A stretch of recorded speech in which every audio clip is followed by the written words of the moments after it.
Welcome to the deep dive. Today we're stepping away from the usual postcard image of Hawaii. Yeah, we're looking at something quite different, the underworld. Exactly. Specifically, the story of The Company, this homegrown organized crime group that really dominated for a while. And we're using the Wikipedia entry as our sort of guide here. Right.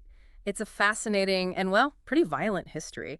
If you're interested in organized crime beyond, say, the usual mafia stories, or just curious about Hawaii's hidden side, this is for you.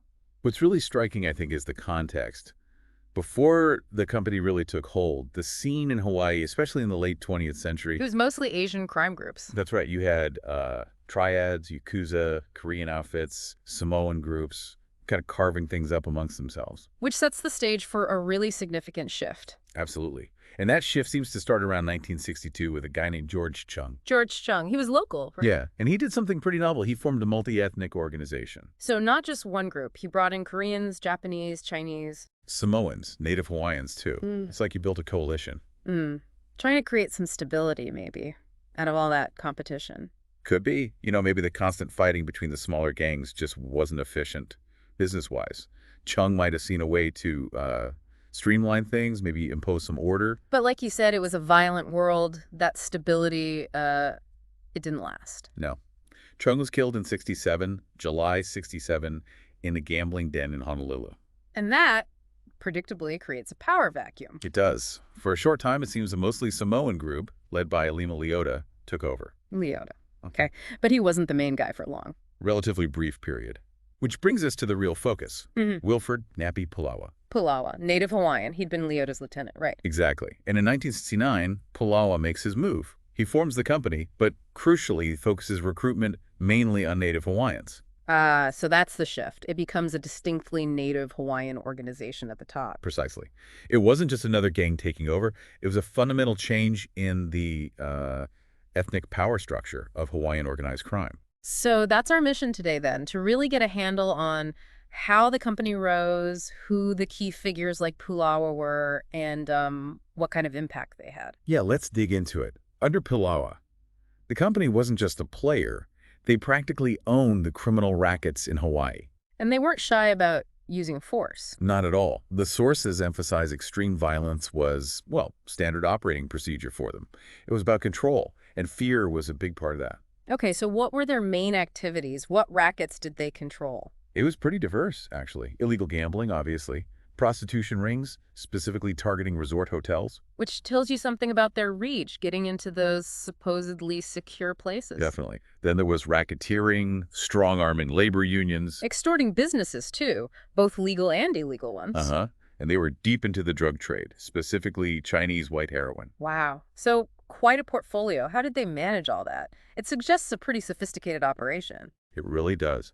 Highly structured, disciplined, they could handle multiple income streams and enforce their rules across different illicit markets. And they weren't just local bullies, were they? They took on outsiders, too. Oh, yeah. They apparently extorted tribute, basically a tax, from anyone wanting to do criminal business in Hawaii. That included mainland mafia guys, bookies, gambling operators. So even established mainland groups had to pay up to operate in Hawaii. Seems like it. They were fiercely territorial. Their influence even stretched to Hawaiian communities on the U.S. mainland. There's that story, isn't there? About some Chicago guys? Right, the anecdote about 2 Chicago outfit mobsters sent over. They were apparently trying to muscle in on some local gambling operation that had links to Nevada gambling. And the company didn't take kindly to that. Not even slightly. Uh-huh. The story goes, and it's pretty gruesome, that the company killed them, dismembered the bodies, and shipped them back to the mainland in a trunk. Jeez. A message, loud and clear. Absolutely. Stay out of Hawaii. Don't interfere, even indirectly, with stuff connected to their interests, like the Nevada angle. Hawaii was their turf, period. Okay, so ruthless control, expanding influence, but things eventually started to unravel for Pulawa. What happened? Well, interestingly, it wasn't initially a direct hit on his violent crimes. It seems his own ambition tripped him up. How so? He started moving into legitimate investments, trying to launder the money, basically, pouring cash into real estate. Trying to go legit, or at least look legit. Exactly. But law enforcement got wind of his plans, specifically that he was trying to buy resort properties over in California. And that gave them an opening. Yes. They went after him on tax evasion charges. It's almost a classic downfall story for mob bosses, isn't it? Follow the money. It really is. So he gets arrested in 75. 1975, yeah. Yeah. And he got a hefty sentence, 24 years in federal prison. Did most of his time up at McNeil Island in Washington State. 24 years. That's a long time to be away from the top spot.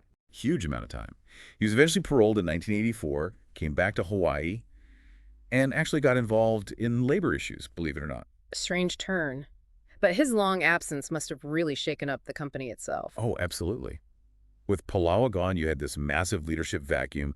All his lieutenants, different factions within the organization, they started eyeing the top spot. So, infighting, competition. Lots of it. It became much more fragmented, more unstable than it was under Palawa's, iron grip. And the Wikipedia source points to some names that became prominent then, right? During this post-Palawa scramble. Yeah, it mentions the Joseph family, a guy named Ronald Kanalu Chang and Henry Hui. And their reputations weren't exactly clean. More violence, murders. Definitely. Their notoriety seems to have increased during this period of internal conflict.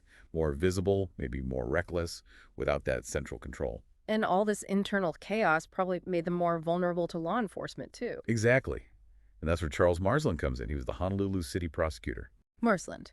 His story's quite personal, isn't it? Tragically so. His son, just 19, was murdered, and there were suspicions, strong ones apparently, linking it to organized crime. Wow. So that must have fueled his determination. You'd have to assume so. A personal crusade, almost. Yeah. He set up a dedicated organized crime strike force in 1984. And they teamed up with the feds. Yeah, crucial cooperation between the city prosecutors and federal investigators. That partnership really started to get results. Leading to arrests, like Hui and Ching. Precisely. They managed to arrest both Hui and Ching. And this is where things really turned. How so? Did they flip? They both did. They started cooperating with the authorities. Hui especially became a major federal informant. An insider spilling everything. Pretty much. His testimony apparently blew the lid off numerous criminal operations, implicated a lot of people, and crucially, provided details on unsolved murders linked to the company. So the very guys who rose up after Palawa ended up helping bring the whole thing down. In large part, yes. Hui himself got indicted in April '84, federal racketeering, gambling, extortion, plus state murder charges. And Ching? Ching got hit hard.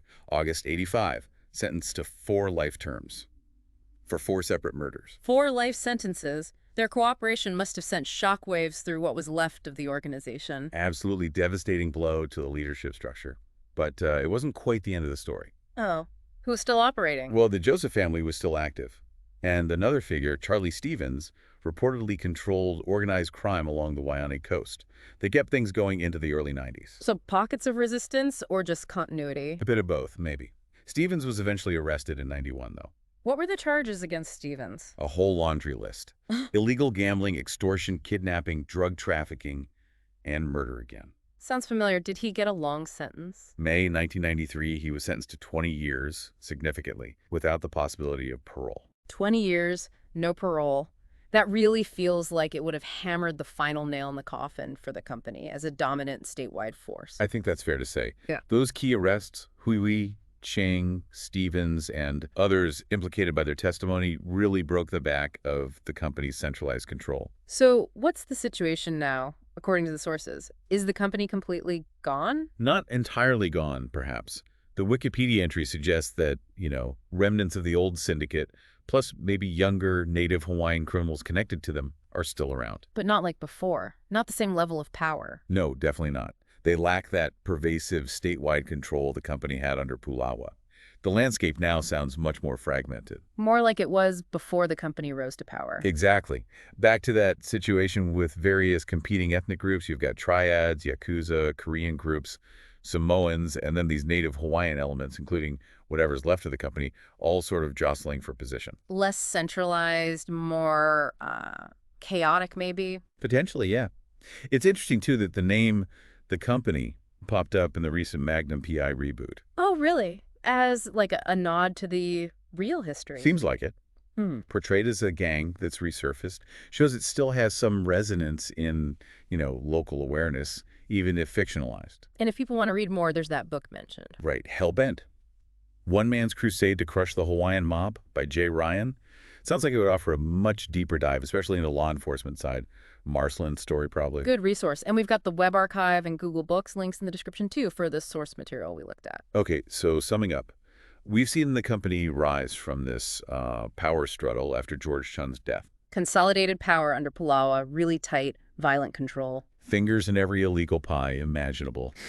Gambling, prostitution, drugs, extortion, unions, incredible reach. Then the downfall, Palawa's arrest, the infighting. And finally, law enforcement, fueled partly by Marsland's drive, chipping away and eventually dismantling the leadership through key arrests and cooperation deals. Yeah. What really sticks with me is that specific Hawaiian context, the shift from the Asian syndicates to this native Hawaiian-led organization. It's not the typical story you hear. Absolutely. It shows how local culture, local dynamics really shape how organized crime evolves in a specific place. It's not monolithic. Definitely makes you think. You know, organized crime often seems cyclical. What kind of things, you reckon, could lead to another powerful group emerging like that in Hawaii or, well, anywhere? That's the million-dollar question, isn't it? Is it economic factors, social shifts, law enforcement getting complacent? Or maybe the fragmented nature we see now is the new normal? Or maybe thinking about the company's story. Does it challenge how we usually think about mob structures? Does that ethnic focus, that specific history, offer lessons for understanding organized crime elsewhere? Something to chew on, definitely.